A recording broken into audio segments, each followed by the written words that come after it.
We're talking to Gerry Pennell, the CEO of the Olympic Games in London. He gave a presentation here at the CIO Summit 2013.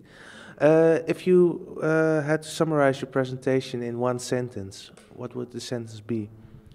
I quickly overviewed the various substantial challenges that an organising committee's technology team have to overcome to enable the Games. Okay. And what was your job before the Games? I used to be CIO for the Cooperative Group, which was a conglomerate in the UK with interests in financial services and in food retailing and other businesses. Okay. And what do you do after the Games? A very good question to which I don't yet know the answer. Okay. So, when preparing for such a big event as the Olympic Games, where do you start from a CEO point of view? You start actually with what the last Games did. So one of the challenges as a CIO in the Olympics is you're working in an organisation that's quite embryonic, doesn't really yet know what it wants to do, and yet IT and technology generally has the longest lead times. So you have to really look back to what happened in the previous edition of the Games, in our case Beijing 2008, and then apply to that some views on where technology is going, what's possible, and also what's important to your particular edition of the Games. You know, some things were very important to us in London, including putting athletes at the centre, including getting a great atmosphere in the venues, and probably a slightly different agenda than the one followed in Beijing. So you need to melt all that into a pot, and then come out with some priorities on the back of that.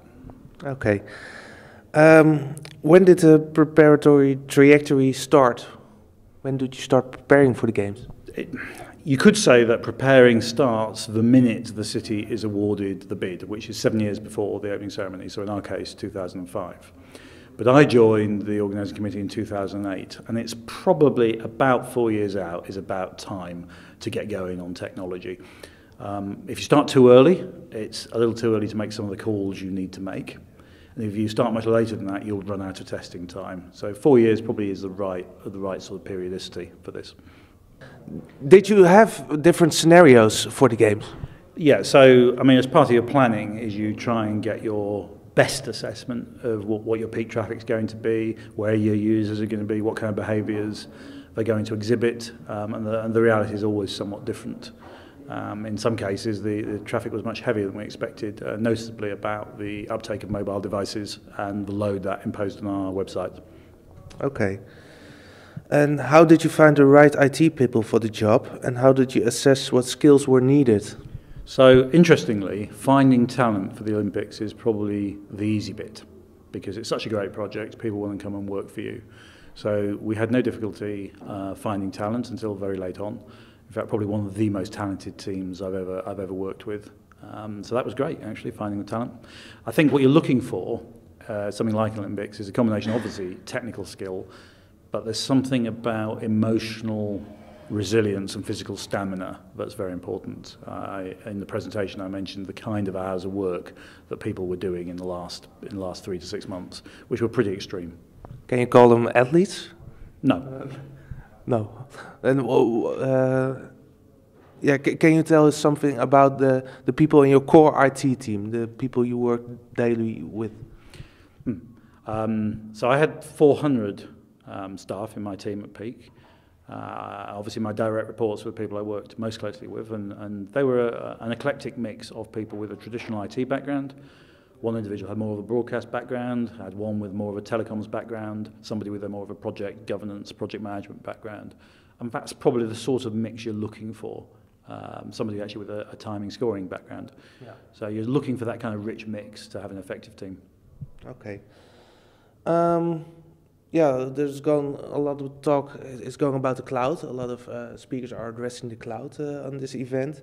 What percentage of your IT infrastructure used at the Games came from the cloud?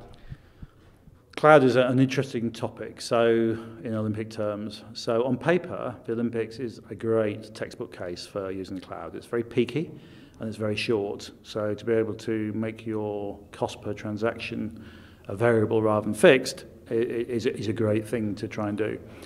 However, in 2009, and still now actually, it's too early to move the kind of applications that we're talking about into the cloud.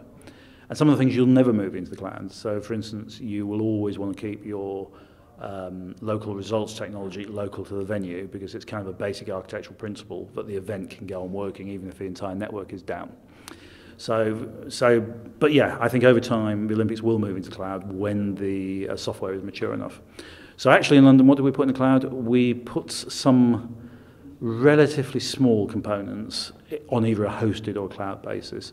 So we did our torch relay nomination process as a proper cloud service using Microsoft's platform, Azure, and we also used hosted services for things like arrivals and departures, for accommodation, for tracking management issues across the organisation. Okay.